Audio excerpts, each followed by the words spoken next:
À 3 semaines de l'élection présidentielle en Syrie, que Bachar el-Assad est assuré de remporter faute d'une opposition digne de ce nom, les grandes puissances s'interrogent pour savoir comment répondre à ce qu'il faut bien appeler une mascarade épouvantable. La première étape consiste une nouvelle fois à légitimer la véritable opposition, celle que préside aujourd'hui, malgré ses nombreux défauts, Ahmed Jarba. Cet homme de 44 ans d'origine bédouine a passé 2 ans de prison sous le règne d'Hafez el-Assad, a également été détenu au début de la révolution syrienne de 2011 avant de partir en exil en Arabie Saoudite où il dispose de nombreux appuis. Il était en visite à Washington la semaine dernière, son organisation a été reconnue par le gouvernement américain qui l'a autorisé à ouvrir des bureaux de représentation. Il a réclamé des missiles pour détruire les chars et les avions de Bachar qui frappent chaque jour les villes assiégées contrôlées par les comités de gouvernance civile de l'opposition. Ahmed Jarba est attendu ce 20 mai, également à Paris, dans la foulée d'une nouvelle réunion du groupe des pays amis de la Syrie à Londres, dont l'objectif est de renforcer davantage cette opposition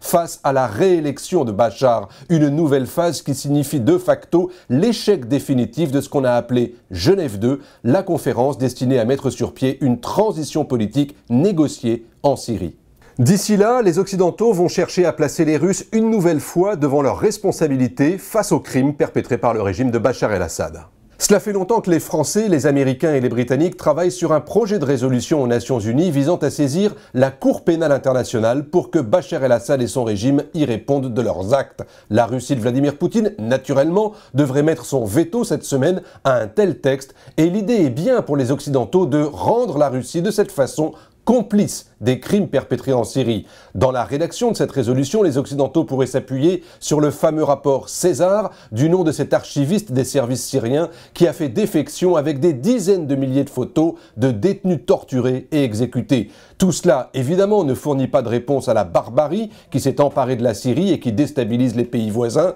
Il faut dire que les États-Unis n'ont pas abandonné, loin de là, leur projet prioritaire de normaliser les relations avec l'Iran, allié de Bachar, dès lors que le dossier nucléaire iranien sera réglé, un dossier qui ne progresse que trop lentement. En attendant, le patron des Nations Unies va essayer de trouver un remplaçant, un successeur à l'infatigable médiateur Lakhdar Brahimi, l'idée étant que s'il n'y avait plus de médiation, cela reviendrait à éteindre la lumière sur l'enfer syrien.